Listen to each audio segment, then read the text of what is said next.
In this video we're going to continue our topic of integration in Matlab. We talked about the analytical integration, and the last one or two videos we talked about the numerical integration, and we saw how we can do numerical integration for tabulated data, which is not a numerical integration, it's just getting the area under the curve using the Traves function. And we saw how we can do the numerical integration of functions that are function of the independent variable, which is using the quad and integral functions. And we saw that we need to only provide the function, which is f, and a and b, which were the boundary conditions. And this was enough for us to solve these kind of equations.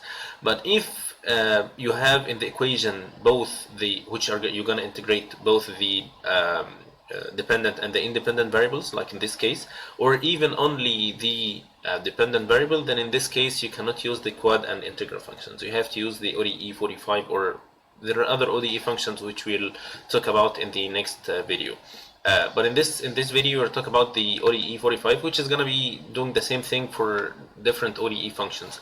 And you'll see that these two functions have different syntax than this. We here provide the function, the boundary conditions, and we need to provide an initial condition, which was not necessary here, or is not required here. This is the main difference between these two types of equation, and it's very, very important for us to put in mind that we have to check first which kind of equation we are working in. Are we working on this equation? We need to use the quad or integral functions, or we use the ODE function because we have the function as a function of the dependent and the independent variables. So to make it like kind of more makes more sense for us, we will see a very, very common example, which is this. So it's a very common example in fluid mechanics, and I'm sure it will be in any fluid mechanics textbook for even undergrad students. The example that we are going to talk about is a tank that has a nozzle, and let's say that this tank is filled with a liquid at a height h, and this tank is draining the liquid out of this nozzle, and we kind of know that the pressure here is atmospheric, okay, and the pressure here at this point is the atmospheric pressure plus the pressure head due to the liquid height, which is rho gh, and this height is above the nozzle. And in this case we need to check how the height changes with time. This is the goal that we want to know, and to get a sense of how the height changes with the time, we need to know that the flow comes from here to there because of the difference in pressure. So this is the driving force, and the delta P is actually this term, which is the rho gh, and as the height is higher, the pressure difference is higher, and so the flow rate is high. And as the flow gets out of the tank, it will get out quickly because the pressure difference is big and the flow rate is high, so the height will change quickly with temperature in the first part. And then as the height decreases, the pressure difference decreases and the flow rate decreases, and so the height change with time decreases as well. So it's not a linear change with time. You have to keep in mind that the height will not go linearly. And as kind of common sense, if I plot the height as a function of time, I will notice that, or I will expect that the height will go this way and then it will decrease slowly. So it decreases in this part quickly, and then the decrease slows down as the time goes on because the height decreases. This has a very, very simple kind of derivation for how you can predict the height change with time, and it's only based on Bernoulli equation, so I'm not going to go through it, but this equation will look like that. dH by dt will be negative, and of course it's negative because the height delta H is negative with the delta T is positive, so it's negative. CD, which is the discharge coefficient, just a parameter that we put to make sure that the equation is fine, and then it's multiplied by square root of 2gh. So this is the equation. It's pretty simple equation actually. As you see here, the integration that we're gonna do, which will be integration of the h equals negative cd square root 2gh dt. So you see here that this is a function of the h, which is what we said here. It's gonna be a function of the dependent variable. It's not a function of time, it's a function of height. Okay, so we expect this to be solved with the ODE function, not with the integral or the quad function. So to see how we will go through this solution, we first can solve it analytically. It's a pretty simple equation. We can put the delta square root of h here, and then this equation can be solved very simply, and we will get a general solution here. And let's say we'll start with, or we'll have the conditions that the t equals 0 to 120 seconds, and the height at time equals 0 was 1 meter. So these are the two pieces of information that we know now. That we want to find how the height changes from 1 meter from time 0 to time 120. Okay, so these are the boundary conditions. 0 to 120, these are the boundary conditions. If we go back to the syntax here, we will know that this is A and this is B. These are the boundary conditions, and the height is 1 meter is the initial condition, okay, which is the we called it Y node. So these are the information that I'm gonna put in the equation here, or in the Matlab. But let's see how the solution will go. So this is how the general solution will be. It's h2, which is the final height, will be a function of the initial height and the time 1 and time 2, the initial and final times. And if you put this information here, t1 equals 0, t2 equals 120, and h1 equals 1 meter, then the final height will be 0.1126 meter. So this is the solution that I'm gonna get from the general solution. Now let's see if I do this with Matlab, how the solution will go.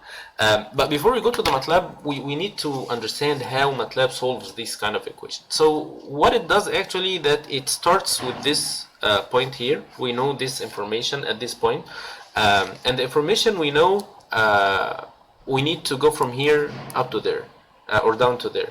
And to do this, we need to split this time into increments. So this is for the independent variable. We have time from 0 to 120 seconds. So we'll split this into, let's say, 120 increments. So we'll go to 0, 1, 2, 3, 4. And down to 120. And as we go from 1, 2, 3, I know information about time equals 0. I know time equals 0, the height was 1. And with the information that I know about this point, we can calculate the height at this point. Okay?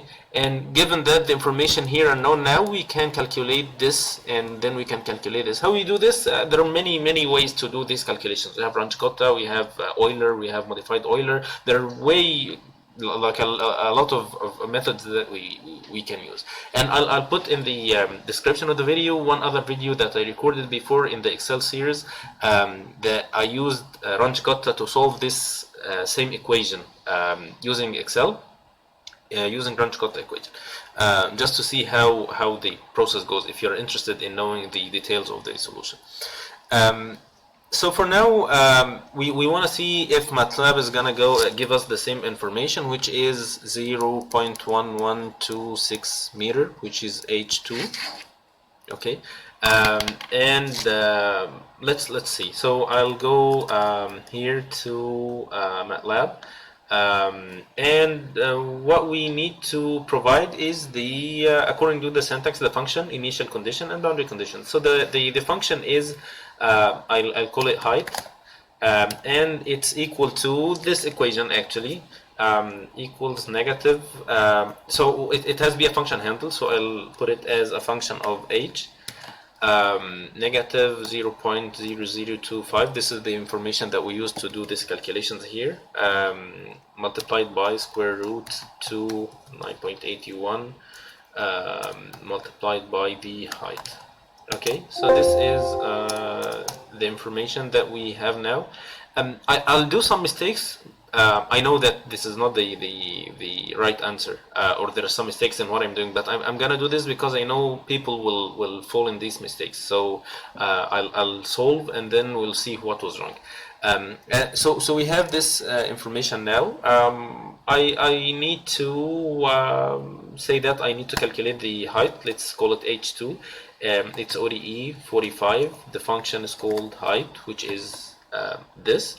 The boundary conditions have to be put in a matrix from 0 to 120. And of course, one very important point is that you have to make sure that the units you use here and here are homogeneous with the units of the equation. For instance, somebody would put this from 0 to 2 minutes, which is 120 seconds. But this is not true, because the g, you have 9.81 meter per second square. Okay, so if this the units here are not uniform with these units here, they're not matching, then you'll get very wrong answer. The solution would be right according to Matlab, like the number calculations, but the actual number will not make any sense for you. So you have to make sure that this is the right units, because if you put 2 here, he'll understand this as 2 seconds, not 2 minutes. So it will be almost nothing, or a very small change in height in 2 seconds. And now the initial condition will be 1, which is 1 meter, and then we should be good to go. But if we do this, we will find this error. It says too many input arguments, and the solution is kinda, or the error is not very clear. And this error is because we have this equation. It's actually, let's go back to this. It has to be a function of both the dependent and the independent variables. And what we have here, that it's only a function of the dependent variable. So the right way to do this is to put it as a function of both, even if you do not have time here, but you have to put it this way. And then when you do the solution, it's done with the solution actually. But you will have this as like what's called structure, and the structure has a very weird icon here. It's like a tree. You have a main line that has many branches, and this is actually one kind of inputs that or the outputs, according to what you're doing, that Matlab uses, and we never talked about it before, but this is actually like a box that has many small compartments, and each compartment has something in it. And this is what we have here. This is the solver type, the data, and then XY. So we are interested in these two. So if for instance I want to get this X, so we can see here from X that it is the time actually from 0 to 120. So if I type h2.x, it will open the time intervals that it's using. So it's split it into 11 increments, 0, 12, 24, up to 120. And then if I want to find the answer of the height, it will be this. So the final answer is 0.1126. And it tells me that at time 0 it was 1, at time 12 0.8715, and so on. But I personally don't see this as an easy way to do this, that I do the solution and then I dig into this structure to find what I'm looking for. So another easy way to do this is to ask Matlab to produce both the time and the height. I'm sorry.